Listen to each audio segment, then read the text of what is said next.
يا مركز النور فيك الإخاء وفيك المحبة فيك النقاء يا مركز النور فيك الإخاء وفيك المحبة فيك النقاء وفيك تجمع شمل الشباب فصرت بحق لهم ملتقى وفيك اللهم صل على سيدنا ومولانا محمد وعلى آل سيدنا ومولانا محمد وبارك وسلم. الحمد لله رب العالمين والصلاة والسلام على سيد الأنبياء والمرسلين وعلى آله وأصحابه وأزواجه وذرياته ومن تبعهم بإحسان إلى يوم الدين. أعوذ بالله من الشيطان الرجيم. بسم الله الرحمن الرحيم. يا أيها النبي قل لأزواجك وبناتك ونساء المؤمنين يدنين عليهن من جلابيبهن ذلك أدنى أن يعرفن فلا يؤذين وكان الله غفورا رحيما. صدق الله العظيم وصدق رسوله النبي الكريم ونحن على ذلك لمن الشاهدين والشاكرين والحمد لله رب العالمين. میرے محترم دینی بھائیوں، ہم سب کو اللہ کا شکر گزار ہونا چاہیے کہ اس نے ہمیں ایک ایمان والے گھر میں پیدا فرمایا،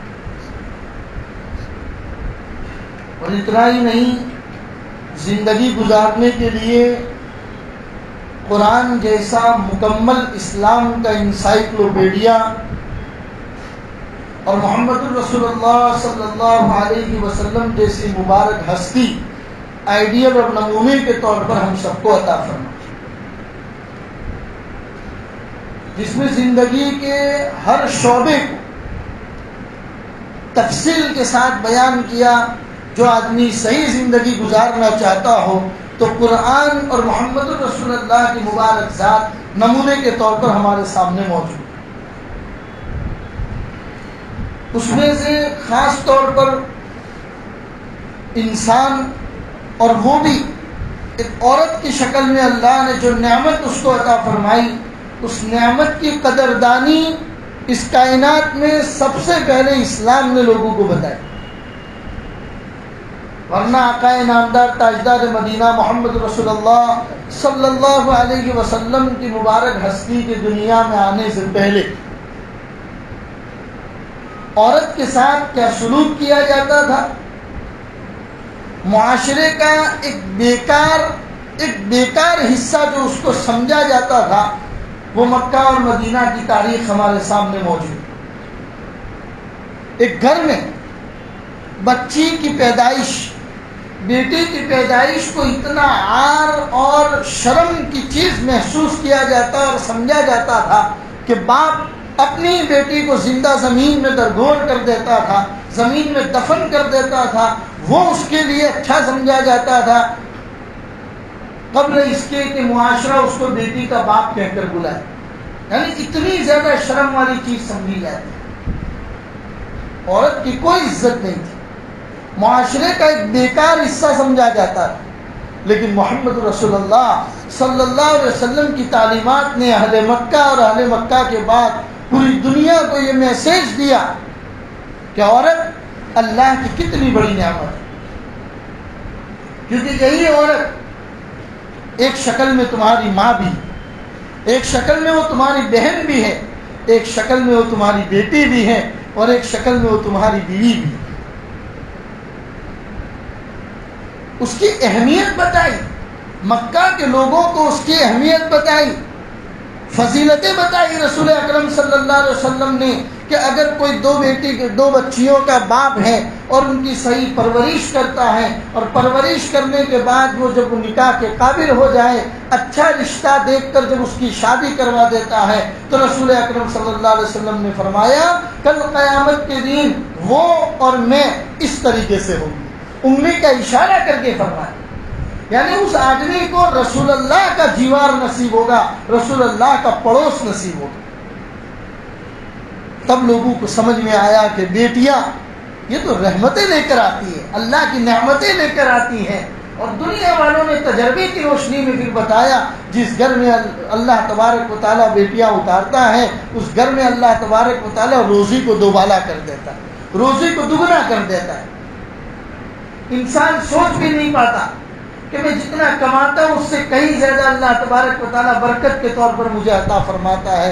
وہ سب بیٹیوں اور بچیوں کے طفیل میں اللہ عطا فرماتا ہے. تو میرے بھائیو، اسلام نے عورت کی اہمیت سمجھائی اور پھر یہ بھی بتایا کہ یہ عورت یہ ایک زیور ہے، ایک کانچ اور ہیرے کا ٹکڑا ہے.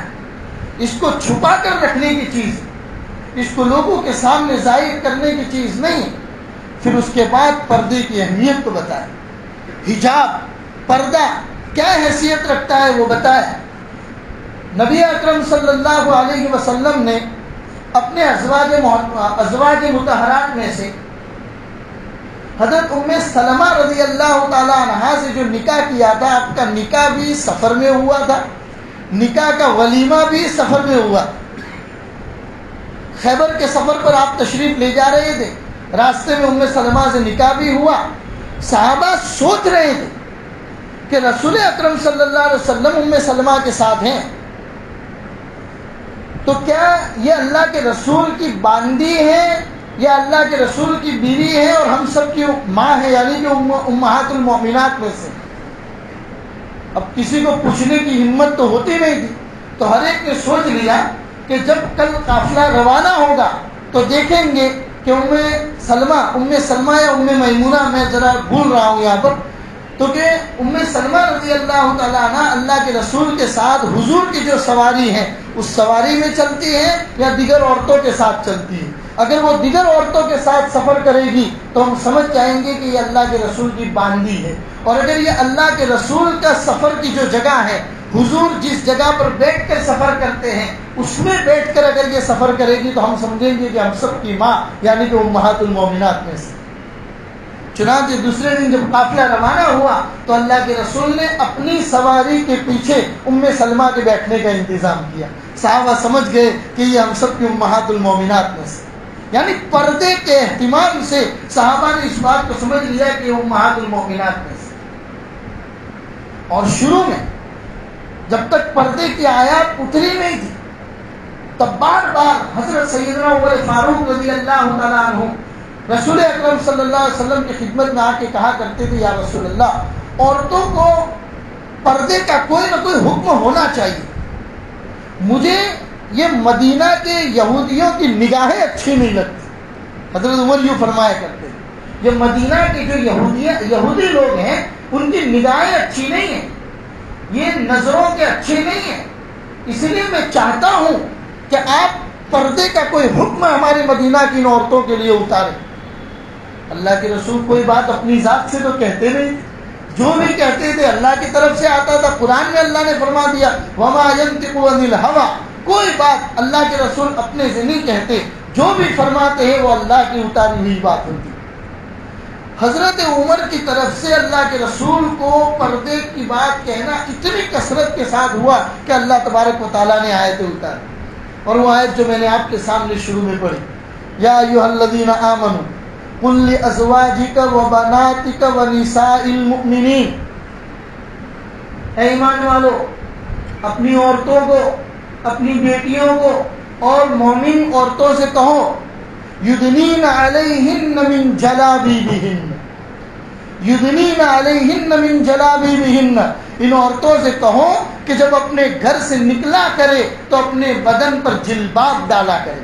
جلباب اس زمانے کی بڑی چادر کو کہا جاتا تھا جو عورتیں اپنے جسم کے اوپر ڈال کے نکلتی تھیں. یدنین علیہن من جلابیبہن، اس کو جلباب کہا جاتا ہے کہ وہ چادر اپنے بدن کے اوپر ڈال کر نکلے.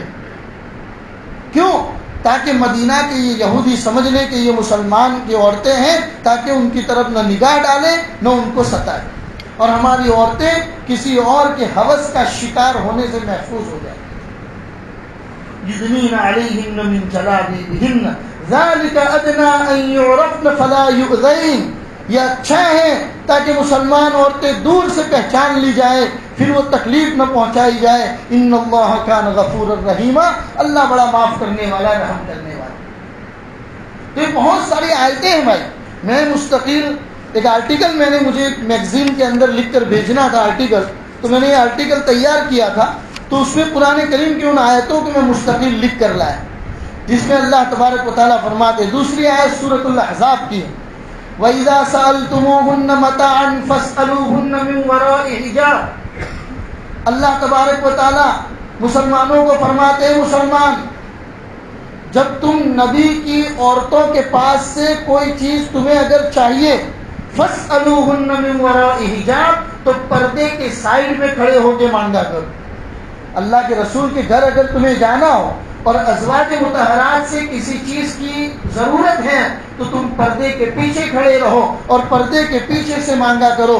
ذالکم اطہر لقلوبکم وقلوبہن، یہ چیز پاکیزہ ہے تمہارے دلوں کے لیے اور ان عورتوں کے دلوں کے لیے۔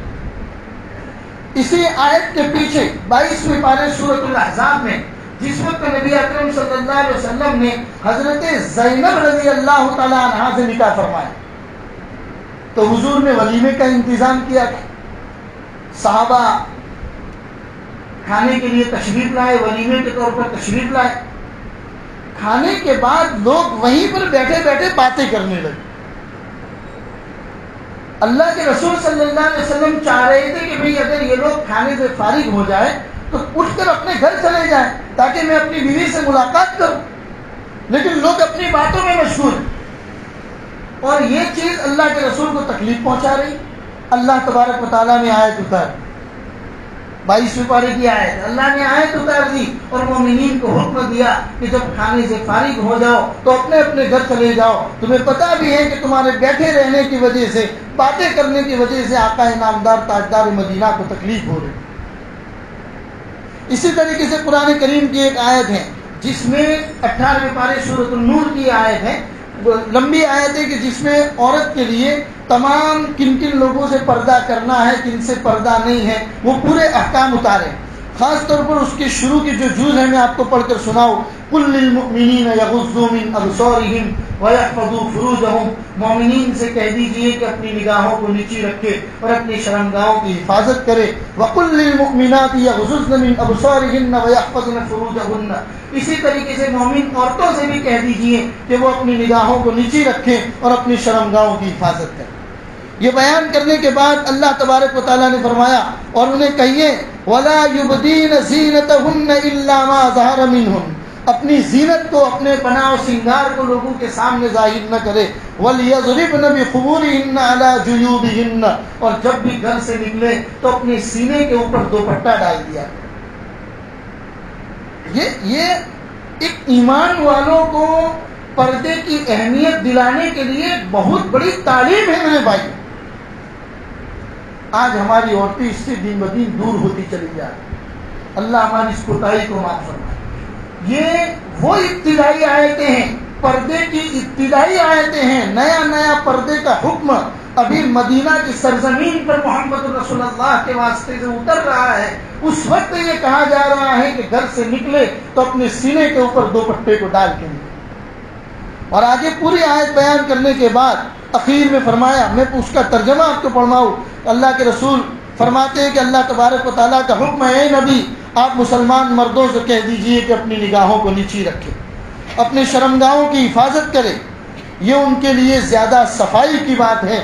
بے شک اللہ کو سب خبر ہے جو کچھ لوگ کیا کرتے ہیں۔ اور اسی طرح مسلمان خواتین سے بھی کہہ دیجئے کہ وہ اپنی نگاہوں کو نیچی رکھیں اور اپنی شرمگاہوں کی حفاظت کریں اور اپنے سینے کے اوپر دوپٹے کو ڈال کے نکلے۔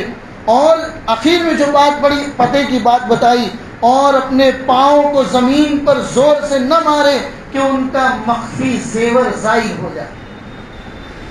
اسلام میں اجازت ہی نہیں ہے بجتا ہوا زیور پازیب پیروں میں پہننے کی۔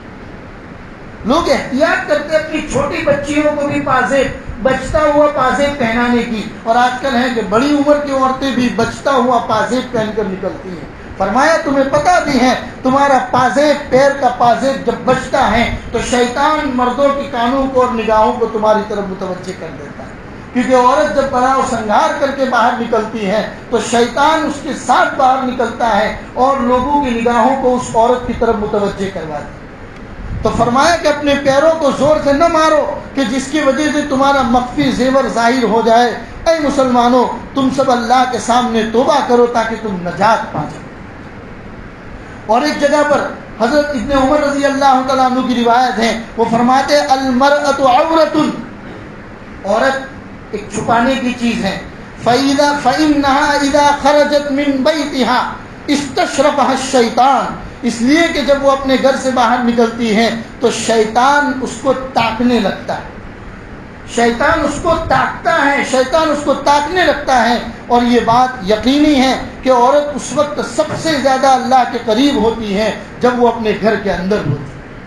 عورتوں کے لیے بہت اللہ سے قریب ہونے کا سب سے شارٹ کٹ والا راستہ میرے بھائی، اور وہ یہ ہے کہ وہ اپنے گھروں کے اندر رہے۔ عورت جب تک اپنے گھر میں رہتی ہے اللہ سے زیادہ قریب ہوتی ہے۔ یہ ابن عمر رضی اللہ تعالیٰ عنہ کی روایت ہے۔ ایک اور روایت میں آپ کو حضرت جابر رضی اللہ تعالیٰ عنہ کی فرماؤں کہ فرمایا، حضرت جابر فرماتے ہیں ام المومنین ام سلمہ رضی اللہ تعالیٰ عنہا سے روایت ہے کہ انہوں نے اللہ کے رسول صلی اللہ علیہ وسلم سے ایک مرتبہ ہجامہ لگانے کا ارادہ کیا کہ یا رسول اللہ مجھے ہجامہ لگانے کا ارادہ ہے۔ ہجامہ جس کو پچھنا لگوانا بولتے ہیں، جس میں فاسد اور خراب خون باہر نکالا جاتا ہے۔ تو اللہ کے رسول صلی اللہ علیہ وسلم نے ایک صحابی تھے جن کا نام ابو طیبہ تھا، حضور نے فرمایا ابو طیبہ کو کہ جا کر تم ام میمونہ کا پچھنا لگواؤ۔ صحابہ نے پوچھا کہ ابو طیبہ ہی کو کیوں کہا؟ مدینہ میں تو پچھنا لگانے والے بہت سارے لوگ تھے۔ فرمایا کہ ابو طیبہ ان کے دودھ شریک بھائی تھے، ابو طیبہ ام میمونہ کے دودھ شریک بھائی ہیں، اور دودھ شریک بھائی سے پردہ نہ ہونے کی وجہ سے رسول پاک صلی اللہ علیہ وسلم نے یہ حکم دیا کہ آپ جا کے پچھنا لگواؤ۔ میرے بھائیو، یہ قرآن کریم کی بہت ساری آیتیں اور نبی اکرم صلی اللہ علیہ وسلم کا بہت سارے فرامین ہمارے سامنے موجود ہیں کہ جن میں یہ بات کہی گئی ہے کہ عورت ایک زیور ہے، ایک چھپا کر رکھنے والی چیز ہے۔ اور صرف اسلامی نہیں، دنیا میں جتنے مذاہب پائے جاتے ہیں تمام مذاہب میں عورت کو پردہ کرنے کا حکم دیا گیا ہے۔ تمام مذاہب میں آپ جون سا بھی مذہب لے کر اٹھا کر رکھ دو، یہ تو ان پڑھ قسم کے لوگ ہیں، جاہل قسم کے لوگ ہیں جو حجاب کے اوپر اس طریقے کے سوالات اٹھاتے ہیں۔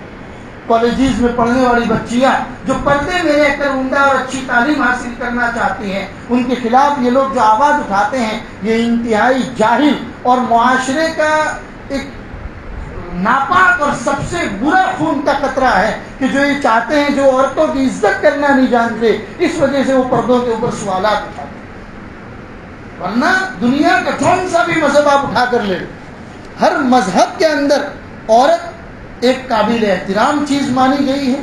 عورت کو پردے میں رکھنے کا حکم دیا گیا ہے اور فرمایا گیا ہے کہ جو عورتیں اپنے آپ کو پردے میں رہتی ہیں اور ایسا لباس پہنتی ہیں کہ جس سے ان کے جسم ظاہر نہیں ہوتا، ان کا جسم برابر چھپا ہوا رہتا ہے، وہ عورتیں عام طور پر لوگوں کے ہوسناک نگاہوں سے محفوظ رہتی ہیں۔ یہ کہا گیا تمام مذاہب کے اندر، آپ یہودیوں کو لے لو، عیسائیوں کو لے لو، ان کی جو مذہبی تعلیمات ہیں، ان مذہبی تعلیمات کا آپ مطالعہ کرو گے تو ان تعلیمات میں یہ بتایا گیا ہے کہ عورت ایک پردے کی چیز ہے۔ ہندو کی تعلیمات کے اندر لے لیجیے، جیسے کہ عام طور پر وہ لوگ عورتیں اپنے معاملے میں جس چیز کو آئیڈیل مانتے ہیں وہ سیتا ہے، تو سیتا کی تعلیمات کے بارے میں کہا جاتا ہے کہ جس رام کی وہ سیتا ہے، وہ رام جب 12 سال کا ونواس 14 سال کا ونواس کرنے کے لیے گئے ہوئے تھے تو اس وقت ان کی بیوی کی حفاظت کے طور پر اپنے بھائی لکشمن کو وہاں پر چھوڑ کے گئے تھے، اور 14 سال کے ونواس کے بعد جب وہاں رام واپس آئے تو ان کی واپسی پر ایک ویلکم پارٹی کا آیوجن کیا گیا، اور اس وقت کہا گیا ان سے، رام نے خود اپنے بھائی لکشمن کو یہ بات کہی تھی کہ جاؤ اپنے بھابھی کے گلے کے اندر تم ہار پہناؤ۔ تو وہاں پر بہت ساری عورتیں کھڑی تھی، وہ ہار لے کے اپنی نگاہوں کو نیچے رکھ کر کھڑے ہو گئے۔ لوگ کہہ رہے ہیں کہ جا کر اپنے بھابھی کے گلے میں ہار پہناؤ، تو انہوں نے کہا کہ مجھے پتا نہیں ہے کہ اس میں سے میری بھابھی کون۔ کہا کہ 14 سال جس بھابھی کی تم نے حفاظت کی ہے تمہیں پتا نہیں ہے کہ تمہاری بھابھی کون ہے؟ کہا کہ نہیں، ان 14 سالوں میں کبھی بھی میں نے اپنی وادی کو پازیب یعنی پیر کے اوپر نگاہ اٹھا کر نہیں دیکھی۔ اس کو پردہ نہیں کہوں گے تو اور کیا کہوں؟ حضرت مولانا سجاد صاحب نعمانی دامت برکاتہم نے بہت بڑے پروگرام میں کولکاتہ میں یہ بات جب لوگوں کے سامنے کہی تو بتایا کہ یہی تو پردہ ہے، اسلام اسی چیز کی تو تعلیم دیتا ہے، اسلام یہی تو کہتا ہے قل للمؤمنین یغضوا من ابصارہم، ارے بھائی اپنی نگاہوں کی حفاظت کرو، نگاہوں کو نیچی رکھو اور اپنی شرمگاہوں کی حفاظت کرو۔ اسی طریقے سے مومن عورتوں کو اس بات کی تعلیم دی گئی کہ اپنی نگاہوں کو نیچی رکھو اور اپنی شرمگاہوں کی حفاظت کرو۔ خاص طور پر ہمارے نوجوان بھائی، ایسے بہت سارے لوگوں کے ملنا ہوتا ہے جو یہ کہتے ہیں کہ اپنی جوانی کے اندر زنا جیسی برائیوں میں بھی مبتلا رہے، کبھی نگاہوں کی حفاظت نہیں کی، لیکن جب آج اپنے گھر کی بچیاں بڑی ہونے لگی تب دنیا والوں سے ڈر لگنے لگا کہ ہماری بچیاں کسی کے ہوس کا شکار نہ ہو جائے۔ تو یاد رکھو زنا تو ایک قرض ہے، الزنا دین، زنا ایک قرض ہے، آپ نے کیا ہے بھگتنا پڑے گا اس کو۔ بھگتنے کے طریقے بہت سارے ہیں، یاد رکھیے اللہ کے وہاں انصاف ہو کر رہتا ہے۔ جب آپ نے کسی کی بہو بیٹیوں کے ساتھ کھلواڑ کیا ہے تو تمہارے گھر کی بہو بیٹیاں کیسے محفوظ رہے گی؟ زنا قرض ہے، اس کو بھگتنا پڑے گا۔ ابن حجر اسقلانی کے حوالے سے ایک صاحب نے لکھا ہے کہ اگر تمہارے گھر کے اندر کوئی عورت نہیں ہے، نہ کوئی ماں ہے، نہ بیٹی ہے، نہ بہن ہے، نہ بیوی ہے، تب بھی جس کے گھر والوں کے ساتھ تم نے زنا کیا ہے وہ کم از کم تمہارے گھر کی دیوار کے ساتھ آ کے اپنی شرمگاہ کو رگڑ کر جائے گا، اتنا بھی تم کو بھگتنا پڑے۔ تو زنا جو ہے تو قرض ہے، اگر کیا ہے تو بھگتنا پڑے۔ اسی لیے میرے بھائیو، اگر آپ اپنے گھر کی بہو بیٹیاں اور اپنے گھر کی بچیوں کو محفوظ رکھنا چاہتے ہو تو اس کے لیے ضروری ہے کہ دوسروں کی بہو بیٹیوں کو بھی عزت کی نگاہوں سے دیکھو۔ ایک صحابی ابھی اسلام قبول نہیں کیا، مدینہ المنورہ میں مسجد نبوی میں صحابہ بیٹھے ہوئے حضور کے پاس آئے اور آ کر کہنے لگے یا رسول اللہ، میں اپنے نفس پر قابو نہیں پاتا، لہذا مجھے زنا کی اجازت دے دیجیے۔ کتنی بڑی بات، اللہ کے رسول کے سامنے آ کر وہ کہہ رہے یا رسول اللہ میں اپنے آپ پر قابو نہیں پاتا، لہذا مجھے زنا کرنے کی اجازت دے دیجیے۔ صحابہ انتہائی غصے میں، حضرت عمر کا ہاتھ تو فوراً تلوار میں چلا گیا کہ ابھی اس کی گردن الگ کر دیتا ہوں۔ اللہ کے رسول صلی اللہ علیہ وسلم نے صحابہ کو ہاتھ کے اشارے سے خاموش کیا، اور خاموش کرنے کے بعد اس آدمی کو قریب کیا، کہا کہ کیا تم یہ پسند کرتے ہو کہ کوئی تمہاری بیٹی یا تمہاری بہن کے ساتھ زنا کرے، اور اگر کوئی کرے گا تو تم کیا کرو؟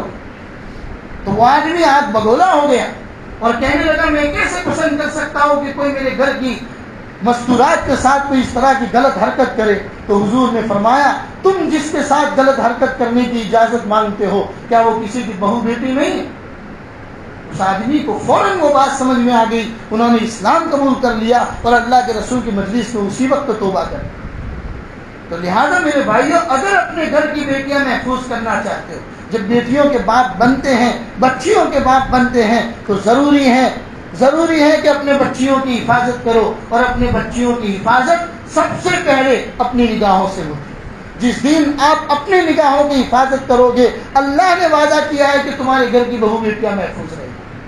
جب تم نے کسی کی بہو بیٹیوں کے اوپر اپنی نگاہوں کو نہیں ڈالا ہے تو تمہارے گھر کی عورتیں، اللہ کا وعدہ ہے کہ وہ محفوظ رہیں گی۔ لہذا میرے بھائیوں، حجاب کا جو یہ سوال ساؤتھ انڈیا میں اٹھایا گیا، بچیوں کو کالجز میں پردہ پہن کر جانے سے اللہ تبارک و تعالیٰ کی طرف سے بہت ساری چیزیں ایسی اینڈ وقت پر پیدا ہو جاتی ہیں جو ہم سب کے لیے کچھ نہ کچھ سبق لے کر آتی ہیں۔ کسی نے قرآن کریم کی آیت ہے عسیٰ ان تکرہوا شیئا وہو خیر لکم، بہت سی مرتبہ ایسی چیزیں ہوتی ہیں جو تم ناپسند کرتے ہو لیکن تمہارے لیے اس میں بھلائی، بہت سی چیزیں جو تم ناپسند کرتے ہو لیکن تمہارے لیے اس میں بھلائی ہے۔ یہ پردے کا ایشو جب سے اٹھا ہے ساؤتھ انڈیا کے اندر، پوری دنیا میں مسلمانوں کے لیے گویا کہ ایک سپورٹ کے طور پر آواز اٹھائی جا رہی۔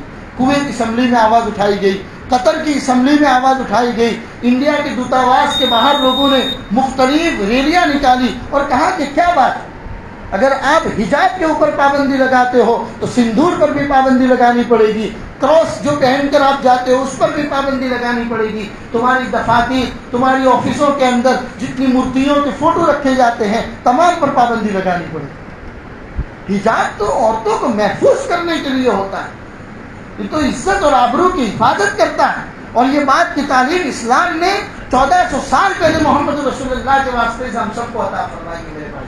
ورنہ دنیا والوں نے کیا دیا حجاب کو لے کر؟ ابھی 1927 تک ہندو قوم کی جو پچھلی اور نچلی قوم سمجھی جاتی ہے ان کو اپنا ستن کر ادا کرنا پڑتا. جائیے یوٹیوب کے اوپر سرچ کیجیے، آپ کو سب پتا چلے گا. اپنی چھاتی کو اگر ڈھانکنا ہے نچلی قوم کو اپنی اونچی والی قوم کے سامنے، عورتوں کو اگر اپنی چھاتیوں کو ڈھانکنا ہے تو ڈھانکنے کا ٹیکس ادا کرنا پڑتا تھا، جس کو ستن کر کے نام سے یاد کرتے. 1927 میں اسی چنئی کے اندر ایک عورت ایسی پیدا ہو گئی جو اس علاقے کی شیرنی سمجھی جاتی تھی، اور اس نے کہا کہ میں کوئی کر ادا نہیں کروں گی، میرا جسم ہے اس کی حفاظت کرنا میری ذمہ داری ہے. راجا نے جب اس کے خلاف آواز اٹھائی تو ایسا موقع آیا کہ اس نے خود اپنے پستان کو کاٹ کے کیلے کے چھلکے کے اوپر لے کر دے دیا کہ لو، اس کو ڈھانپنے کے لیے اگر مجھے ٹیکس ادا کرنا پڑے گا تو مجھے زندہ رہنے کی کوئی ضرورت نہیں ہے. وہ عورت تڑپ تڑپ کر مر گئی. اس کے بعد اس راجا کے خلاف مستقل ایک آواز اٹھائی گئی، راجا کو مجبور ہو کے یہ قاعدہ ختم کرنا پڑا. یہ 1927 تک کی بات ہے میرے بھائیوں، ابھی اس بات کے 100 سال بھی پورے نہیں ہوئے. اسلام نے تو 1450 سال پہلے بہو بیٹیوں کی حفاظت کے لیے تعلیمات عطا فرمائی ہے. قرآن کریم کی سورۃ النور 18واں پارہ، سورۃ النور پورا اسی کے اوپر اتارا گیا ہے میرے بھائی. پڑھو قرآن کریم کی تلاوت کرو، اپنے گھر کی مستورات کو سورۃ النور کی تفسیر کو سمجھاؤ. سورۃ النور کی تفسیر آڈیو اینڈ ویڈیو کی شکل میں بڑے بڑے علماء کی تفسیریں ہمارے سامنے موجود ہیں. اپنے گھر کی مستورات کو قرآن کریم کی سورۃ النور کی تلاوت کرواؤ، اس کا ترجمہ سمجھاؤ، اس کے مطلب معلوم کراؤ. اگر معلوم نہیں ہوتا ہے تو اپنے اپنے علاقے کے علماء کرام سے رابطہ کرو اور عورتوں کو بتاؤ کہ تم کتنا بڑا زیور ہو، اللہ تبارک و تعالیٰ نے تمہیں کتنی بڑی حیثیت عطا فرمائی. اور نگاہوں کو نیچی رکھنے کے بارے میں جہاں قرآن کریم میں حوروں کا بیان ہے، جہاں قرآن کریم میں حور کا بیان ہے کہ جنت کی حوریں کیسی ہوگی، سورۃ الرحمن میں اللہ تبارک و تعالیٰ نے فرمایا ان کی نشانی کے طور پر قاصرات الطرف یہ لفظ استعمال کیا قرآن نے. قاصرات الطرف، جنت کی حوریں کیسی ہوگی تو کہا کہ وہ اپنی نگاہوں کو نیچی رکھنے والی ہوگی. نگاہوں کو نیچی رکھنا یہ اتنا بڑا اگزامپل اور مثال تھی کہ اللہ نے حوروں کو مثال کے طور پر قرآن میں بیان کیا. اللہ تبارک و تعالیٰ پردے کی اہمیت کو ہم سب کو سمجھنے کی اور اپنے گھر کی مستورات کو سمجھانے کی توفیق عطا فرمائے. آج کی بچیاں کل کی مائیں ہیں، کل کی نسلوں کی وہ مائیں ہیں اور ان کو ایک نسل پیدا کرنی ہے. اگر بچیاں ہی اپنی عزت اور ناموس کو محفوظ نہیں کرے گی تو اپنی قوم میں صلاح الدین ایوبی اور محمد بن قاسم کیسے پیدا ہوں گے میرے؟ لہذا عورتوں کو سمجھا کر پیار سے، محبت کے ساتھ، آسانی کے ساتھ ان کو اس بات کی تعلیم دلاؤ کہ آپ 4 دیواری میں رہنے کے قابل ہیں، آپ پردے میں رہنے کے لیے بنائی گئی ہو، 4 دیواری میں رہنے کے لیے بنائی گئی ہو. اور اگر مجبوراً تمہیں گھر سے باہر شاپنگ یا کسی چیز کی ضرورت کے لیے نکلنا پڑے تو اپنے جسم کو اس طریقے سے ڈھانپ کر نکلو کہ تمہارے جسم کی بناوٹ ان ہوس خور نگاہوں کے سامنے نہ آئے. اور بازار کا کلمہ رسول اکرم صلی اللہ علیہ وسلم نے فرمایا، چوتھا کلمہ لا الہ الا اللہ وحدہ لا شریک لہ لہ الملک و لہ الحمد یحیی و یمیت، یہ پورا کلمہ پڑھ کر اپنے بدن کے اوپر دم کر کے نکلا کرو تاکہ ہوس خور نگاہوں کی نگاہوں سے تم لوگ محفوظ ہو.